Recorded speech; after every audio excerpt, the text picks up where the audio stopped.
Hey everyone, I'm Charles with Rocky Mountain ATV MC. Today I'm going to show you how to rebuild and repair a cylinder head on a 2018 and newer CRF250R and RX.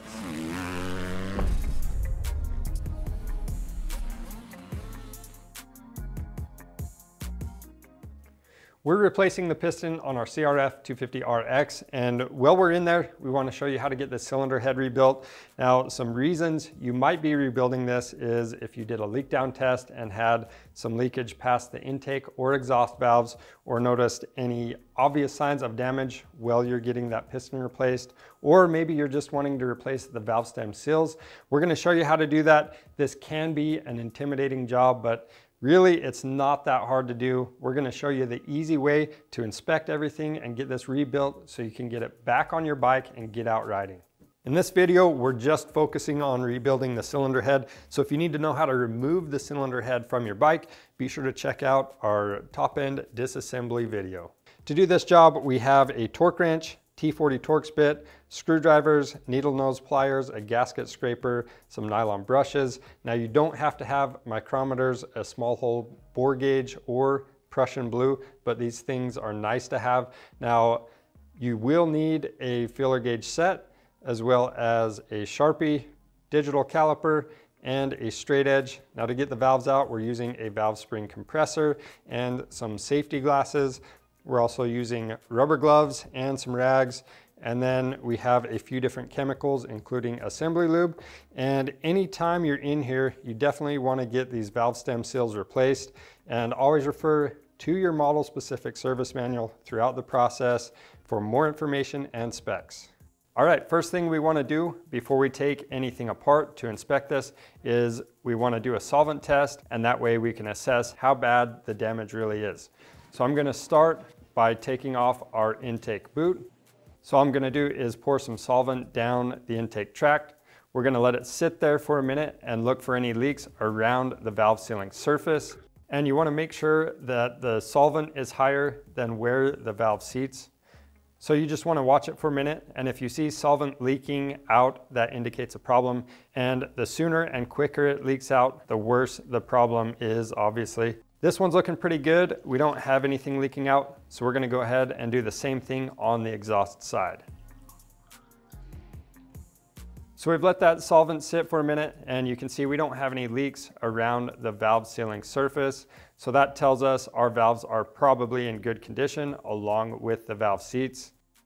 Now, even though our cylinder head is in really good condition, we're going to go in there and we're still going to show you how to get this rebuilt and make any repairs that need to be done.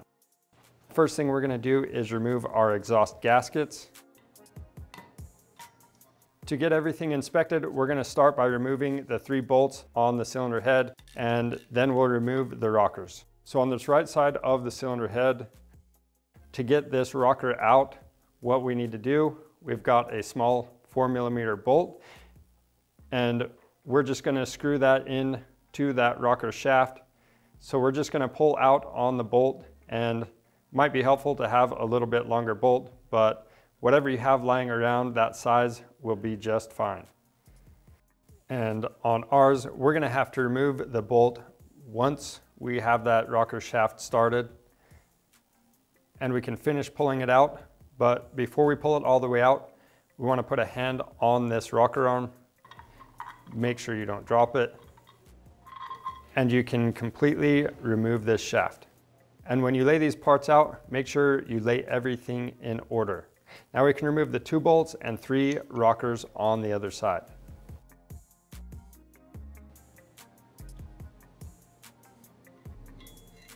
Now if you had a coolant leak, you can remove this elbow and replace the O-ring. We don't have a leak, so we're not even going to touch that. The next thing we need to do is clean the sealing surface for the cylinder head and the combustion chamber. I like to do that before the valves are out. That way I don't damage the valve seats by accident. And I'm just going to use a little bit of Scotch-Brite and contact cleaner. And you can also use some carbon remover on this combustion chamber and just kind of let it soak in there for a minute, or even use some paint remover or even oven cleaner. But if you use that kind of stuff, you got to be really careful. Don't leave it on there for very long, or it can start to damage this aluminum. So we did apply some of that carbon clean to the combustion chamber, and while that's soaking in, we're just going to spray off the rest of these top end parts and valve train components. Now on the cam cap, we have an O-ring we're going to remove.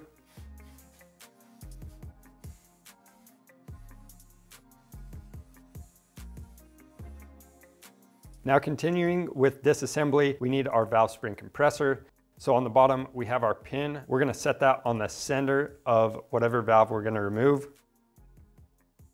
Then you need to make sure you have the right adapter for the spring retainer.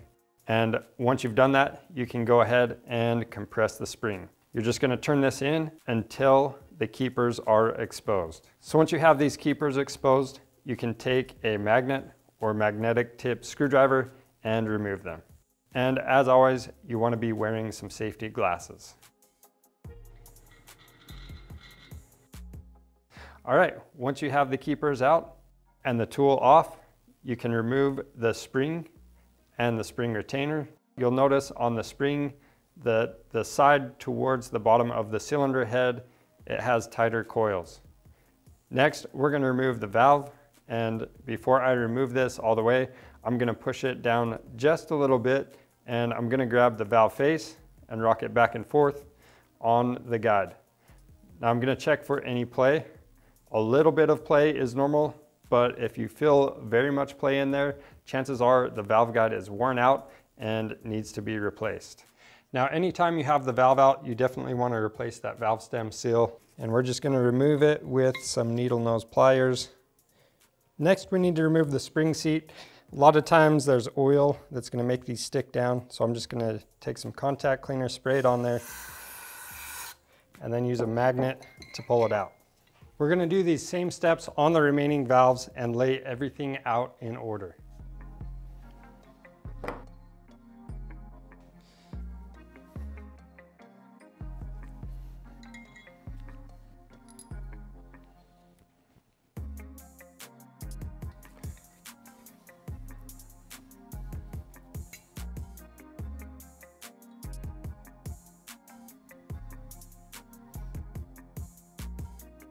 Now that we have the valves removed, anything that has carbon on it, you can use some of that carbon clean and get that removed. And we're also going to spray off these valve springs and retainers, and then we'll start with inspection. Now that we have all of our parts cleaned up, we're going to start inspecting everything, and ideally you're going to have some precision measuring tools. We will show you how to use some of these, but we're also going to show you how to get the job done if all you have is a digital caliper, a Sharpie, some feeler gauges, and a straight edge. During inspection, most of your issues are going to be found on either the valve seat, the valve guide, the valve itself, or your valve spring. But you still want to inspect the other parts, and we're just going to start with a visual inspection. So on the camshaft, you want to check and make sure that the height of the lobe looks like it hasn't been worn down. You want to check for any galling, pitting, or grooves in that surface. If it looks damaged, you want to get it replaced. Same thing with that cam journal. And then moving on, we've got our sprocket on these teeth. You just want to make sure it's a uniform pattern on both sides. If one side is worn more than the other, you're going to want to get this replaced. Now on the upper cam chain guide, we're going to check for any grooving or if this plastic piece is broken. Now moving on to the cam cap, where this holds down the camshafts. This surface is just a smooth machine surface. If you see any deep grooves or obvious signs of damage, then you want to get this replaced. And if you replace this, you're going to have to replace the cylinder head along with it. Now on the exhaust camshaft, you're going to check the auto decompressor. So I'm going to push it all the way out and make sure it springs all the way back on its own. If it doesn't, then chances are the spring is broken. You'll want to get that replaced. And you also want to check and make sure the pin goes in and out on the backside of that camshaft lobe. Now with the rocker arms and the rocker arm shafts, if these things are worn out, you're going to get a lot of top end noise. Now with these, they have a coating on the pads. If the coating is worn out, or if the pad themselves doesn't have that arcing motion to it anymore and it's flattened off, then these are bad and need to be replaced. The other thing that happens is the inside diameter on this rocker arm or the outside diameter on the shaft, those can get worn down. And if you get too much play in there, you're gonna want to get them replaced. A good way to check for that is just run your fingernail across the shaft where these rocker arms ride. If you feel a groove right there, then chances are you're gonna need to replace the shaft as well as this rocker arm. Now, if any of the parts look questionable during the visual inspection, then you're gonna wanna take some measurements. And ideally, you're gonna use a micrometer to do those measurements. But this digital caliper, it's not quite as accurate, but it's gonna get you close enough to let you know whether or not you can reuse these parts. So you're gonna measure the cam lobe height. You're gonna measure that journal. And then for the rocker arm and rocker arm shaft, if one of these is worn out, the other one's gonna be worn out as well. So we're just gonna measure the shaft. And you wanna compare those measurements to the spec in the book. Now moving on to the cylinder head, if you see any damage where those camshaft journals ride, again, you're gonna wanna replace this. Ours are looking just fine. So I'm gonna flip this over. Next, we're gonna check our sealing surface for warpage. The service limit on the warpage is 2/1000ths of an inch, and we're just taking a straight edge. This is just a ruler with a machined edge on it, and make sure that we can't fit a feeler gauge that's bigger than our service limit in between the ruler and the cylinder head surface. And we're just gonna make an X pattern as well as go around the perimeter of that cylinder head.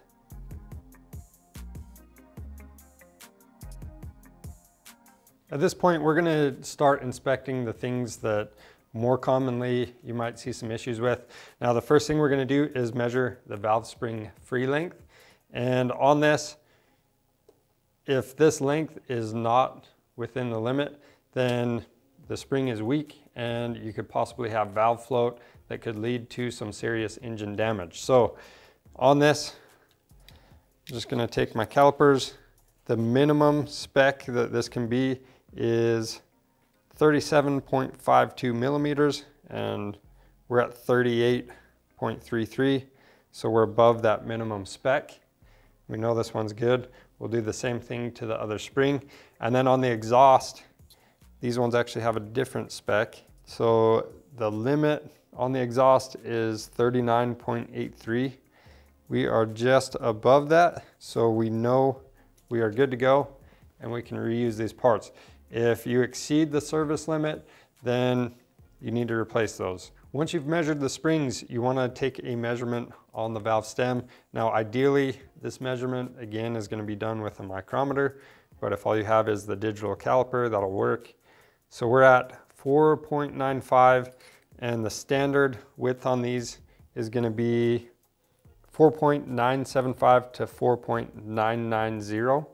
You just want to make sure that you're pretty close to those measurements, and you know, we're towards the thicker end, so we know these are okay. You want to take the measurement in 3 different spots on the stem, and you can even rotate it if there's any questions. So we know this one's good. Now for the exhaust, the service limit on, or the standard on the exhaust is 4.965 to 4.980 millimeters. We're reading almost exactly the same. We're 4.91. And if you find a spot that is way different than the other areas on the valve, then that's another reason I would be replacing this valve. So other than that, those are the measurements we're going to take on these parts. And we also need to do a visual inspection on them. So the spring seat and the retainer, you want to check those for damage along with these keepers. And then on the valve itself, what you're going to inspect for is make sure where the keeper goes, make sure that groove is good. And then on the tip, if these are worn down, they can actually start to mushroom out. You don't want that. And then coming down to the valve face, you don't want any pits in this, or if it's worn down, you're going to see it'll almost look cupped, like it's worn down into that. And your margin, meaning the surface just below the valve face to the end, if that's really thin and you can see that valve face is cupped out, then this valve is worn out and needs to be replaced. But if you look at this surface and it's completely smooth and consistent all the way around, you know it's okay. The last thing you can check for is a bent valve. You can put this on a V-block or V-blocks and use a dial indicator to make sure that this thing isn't bent. But usually it's going to be pretty obvious. You might see damage on the piston as well as damage on that valve guide as well. So we aren't going to check it because we don't have any other damage to our engine. Next, we're going to check the valve guides. Now, ideally, you're going to have a small hole bore gauge and a micrometer to check this. But if you don't, what you need to do is, just like when we were taking this apart, if you noticed a lot of play in this valve when you rock this back and forth with it just pulled off that seat, then you're probably going to need to either take this to a machine shop and have them measure it or get those valve guides replaced. Because if you have too much play right here, then the valve's going to wander around while it's in use, and when it seats, it's going to sit funny on that valve seat, and eventually you're going to start having damage. So you don't want that. You want to get it repaired if you need to. Now, a little bit of play is okay. Just a little bit is supposed to be in there. But if it feels like there's a lot at all, you're going to want to get it replaced. Now, if you do have the right tools, you want to set up your small hole bore gauge to 5.052 millimeters. So we've set our micrometer to that measurement, and then we'll adjust this small hole bore gauge until we feel some slight drag in there.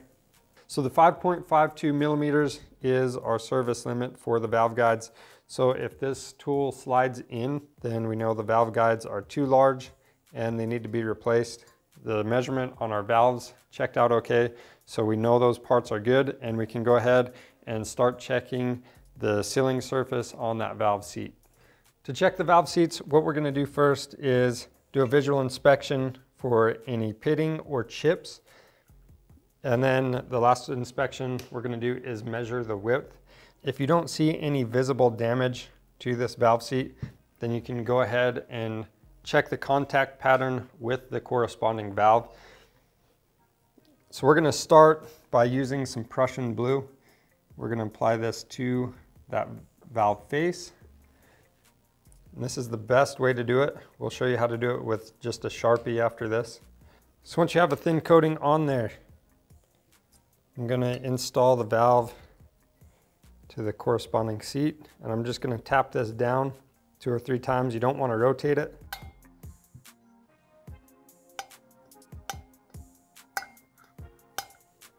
That's going to give us the contact pattern for the valve face and the valve seat. And you want that pattern to be consistent all the way around and the correct width. If you see dark spots or a different pattern where it changes, then you know something's wrong with that valve seat or the valve itself, and you need to figure out what's going on. If you do have issues with this valve seat, you can take it to a machine shop and have it repaired, or you can buy a new cylinder head. Now, we're going to look at that contact pattern on that valve seat, and we're going to measure it with our calipers. So on that, I'm measuring 1.28 millimeters, and standard spec is 0.9 to 1.1 millimeters, and our service limit is 1.7 millimeters. So we're a little bit above the standard measurement, but we're not to the service limit yet. So we're going to reuse this valve, and we're not going to worry about the valve seat. But if you're out of spec, then you're going to need to machine the valve seat. If the seat width is within the service limit, then you want to check that contact pattern on the valve face again and make sure it's centered. If it's not centered on the valve face, then again, you're going to need to machine the valve seat. Now, if you don't have Prussian blue, we're going to do the same thing with this Sharpie, but it's probably not going to be quite as accurate, but you're still going to get a good idea of what's actually going on. So I'm just actually going to color that valve seat right where the valve seals. You can color above and below it. That's going to allow you to see a little better what's going on. And we can take that corresponding valve. We're going to set this in place. And with this, if you just press this down, it's probably not going to do anything to that Sharpie. And what you're going to have to do is actually rotate the valve just a little bit. So when I take this out, I do want to point out that, you know, since we're not using the Prussian blue, we're not going to get that contact pattern on that valve face, but you can usually see some type of wear. And if that's not centered on that valve face, then you know the seat needs to be machined. Now on the other hand, you can see the contact pattern on this. It's smooth and consistent all the way around. So if it looks like this, then you're good to go. If it's inconsistent or maybe only one side is contacting, then again, you're going to need to machine that valve seat. Once you have the cylinder head machined or repaired and any worn out parts replaced, you need to do the final cleaning on the cylinder head, and you can wash this out with some warm soapy water and a couple of nylon brushes. We ran this one through the valve guides. Once everything is cleaned up, you want to lube some of these parts before you go together. So all the spring retainers and spring seats and the keepers, I'm just going to spray some oil on these parts. And then on the valve stems, I'm just going to apply some assembly lube to all of them. It's really important to make sure these are lubricated. And this assembly lube is a little bit thicker than a standard motor oil. You want something like this on there. You also want to apply some assembly lube to the new valve stem seals. And the first thing we need to do is install the spring seat. So we'll set that into place. You can use the magnet if you need to. And then these valves that are closer to the outside and away from that cam chain, it's kind of hard to install those valve stem seals. We do have a special tool on our website that can help you get them installed. Or if you want, you can take your valve and you'll actually insert this. Then you can take that valve stem seal, then you can slide this down onto the stem, and then you can press down on the stem, and you want to make sure that that valve seal is all the way down on the valve guide. Once you've made sure it's all the way down, you can go ahead and push that valve all the way back up. And then we're going to install our spring with the tight coils facing down towards the cylinder head. Then we have our valve spring retainer.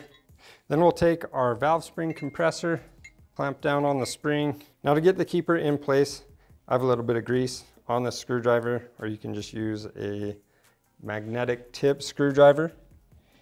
Make sure the tapered portion of that keeper is going down towards the cylinder head.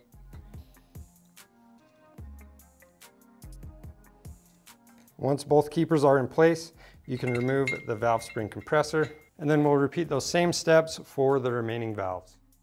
Now once you have all of the valves installed, we're going to take a punch and set this on top of that valve stem, and we're going to take a hammer and tap it. That's going to open the valve up a little bit and make sure the keepers are fully seated, and that way you make sure these aren't going to come out when the bike is running. Now that the valves are in place, if you want to do the solvent test again just to verify that you fixed the problem, then you can go ahead and do that. But if everything looks good and you're confident that it's going to work, then you don't have to do the solvent test. At this point, we're ready to install the rocker arms and rocker arm shafts. So I have 3 new sealing washers I'm going to put on them. And then I'm going to apply some Loctite to the threads. Now as far as assembly lube goes, I'm going to apply it to these rockers, and the shafts, I'm just going to apply it to the shafts when we actually start to put those in place, and that way I don't get any lubrication on the threads in the cylinder head, because that's going to prevent that thread lock from setting up.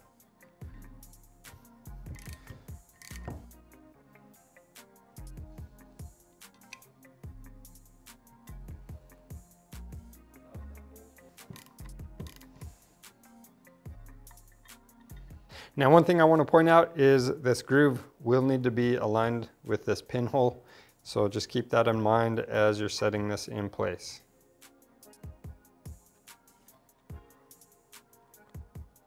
On this plug, I'm actually going to wait to put this thing in place until we have the cylinder head installed on the bike, and that way we can make sure everything's aligned up before we install the cams.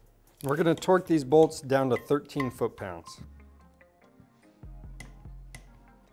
That's how you rebuild the cylinder head on your CRF250R or RX. If you need any of these parts, be sure to get those on our website.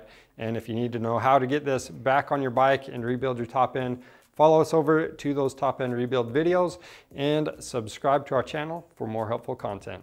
Thanks for watching.